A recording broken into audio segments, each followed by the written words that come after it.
Masih bersama saya Adini, kembali kami sampaikan berita Padang hari ini.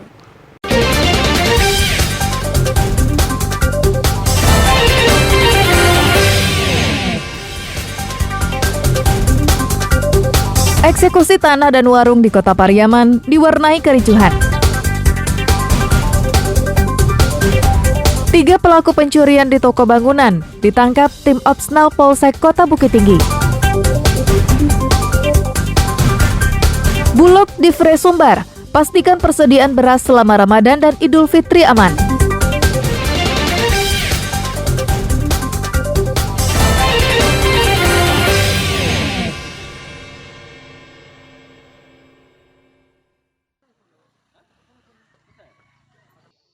Lebih dari 1.000 warga Simpang Timbo Abu, Nagari Kajai, masih tinggal di tenda pengungsian Posko Timbo Abu Ateh. Dari pantauan Rabu siang, mereka telah berada di tenda darurat ini selama 17 hari, usai gempa magnitudo 6,1 yang meluluhlantakkan rumah mereka akhir Februari lalu. Meski masa tanggap darurat telah berakhir, warga ini memilih untuk tetap bertahan di tenda pengungsian karena rumah mereka rusak berat, sehingga tidak bisa ditempati. Namun sebagian warga ada juga yang memilih membuat tenda darurat secara mandiri karena memiliki halaman yang cukup. Warga berharap bantuan hunian sementara sehingga mereka bisa tinggal dan beraktivitas bersama keluarga, terlebih pada bulan Ramadan nantinya. Kalau untuk keluarga, kalau hidup di tenda kan tidak layak, Bang. Iya. Sedapat mungkin ada semacam hunian sementara itu prosesnya dipercepat. Misalnya ini mau nyambut bulan Ramadan, kalau hidup di tenda yang berkeluarga tidak layak lah menurut saya. Yang ada di tenda saat ini adalah kepada pemerintah setempat. Kita sementara memang kita menginginkan, tapi sebelum sementara dibikin kita menginginkan agar bagaimana rumah-rumah kita yang saat ini lagi ada reruntuhan, mohon untuk adanya lebaran, diratakan seluruhnya, maka di situ mungkin warga kita berani mau untuk dibikin kendalanya. Sejatinya, pemerintah Pasaman Barat dan relawan memberi motivasi kepada korban bencana agar mereka mempunyai inisiatif untuk kembali bangkit, menata kehidupan untuk masa yang akan datang. Tak hanya itu, pemerintah Pasaman Barat harus mengosongkan posko pengungsian dan menganjurkan warga untuk tinggal di tenda-tenda yang dipasang di halaman rumah sendiri. Pasalnya, jika korban terlalu dimanjakan dengan berbagai bantuan, maka dikhawatirkan warga tak mempunyai inisiatif untuk bangkit karena terlena dengan bantuan yang diberikan donatur.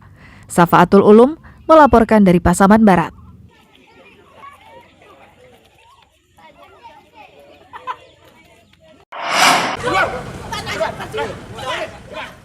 Proses eksekusi sebidang tanah yang berisi sebuah warung di Kota Pariaman berlangsung ricuh.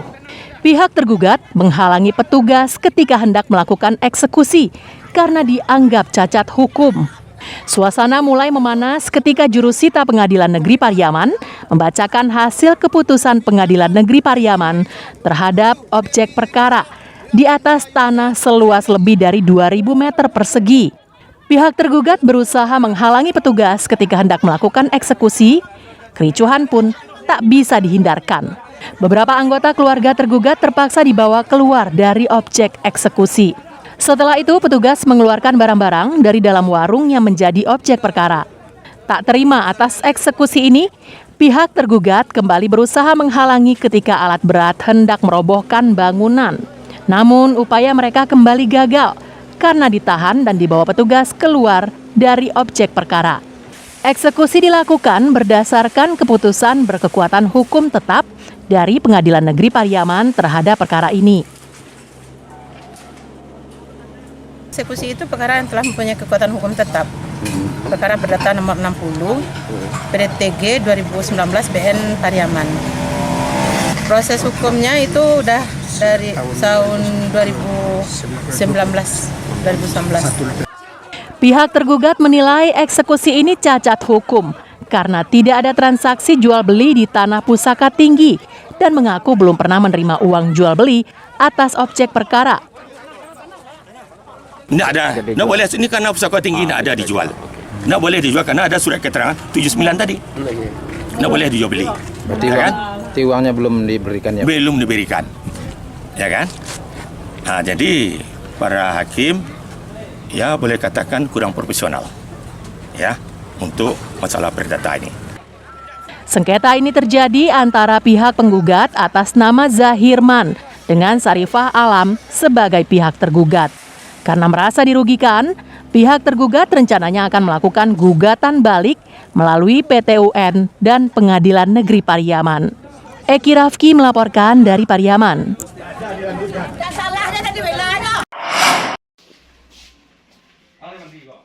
Tiga pencuri yang mengkhususkan diri beraksi di toko bangunan dibekuk tim Opsnal Polsek Kota Bukit Tinggi. Ketiga pelaku merupakan warga Kecamatan Koto Pari Gadang Diateh, Solok Selatan, yang tergabung dalam komplotan pencurian dan beraksi di sejumlah daerah di Sumatera Barat.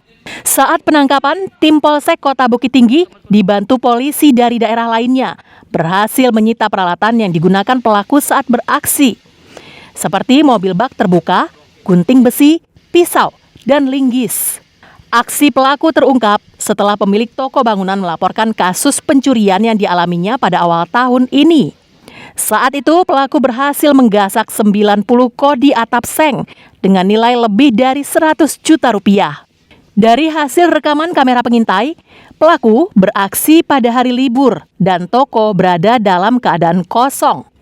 Warga yang menyaksikan aksi tersebut tak menduga jika pelaku mencuri karena aksinya dilaksanakan pada siang hari.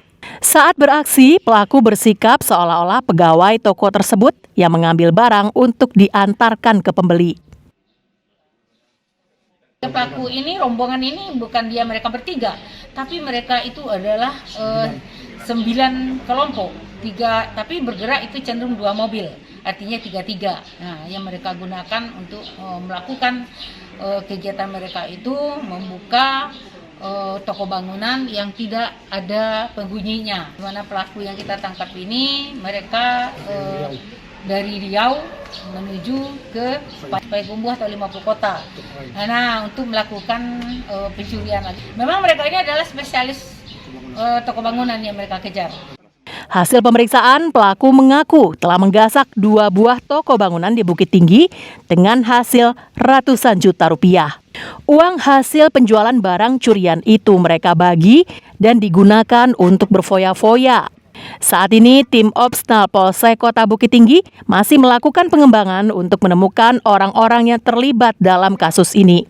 Tersangka diancam pasal 363 KUHP dengan ancaman maksimal 7 tahun penjara. Dina Amrina melaporkan dari Bukit Tinggi.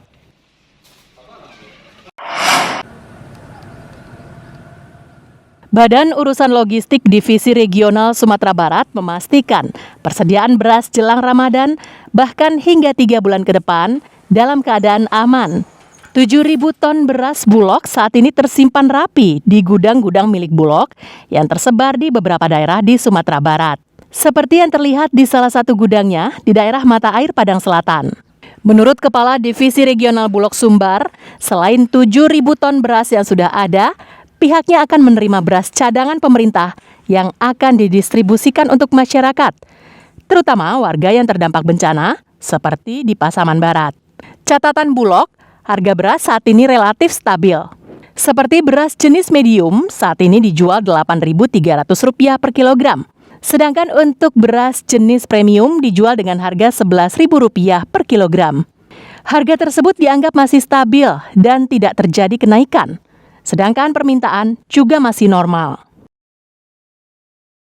Di wilayah Sumbar aman dengan stok yang kita kuasai saat ini sekitar 7.000 ton. Artinya 7.000 ton ini menjelang puasa, lebaran, dan pasca lebaran saya pastikan aman. 7.000 ton tersebar di 11 unit gudang yang ada di seluruh wilayah Sumbar, baik itu di cabang Solo ada 3 gudang, di cabang Bukit Tinggi ada 5 gudang.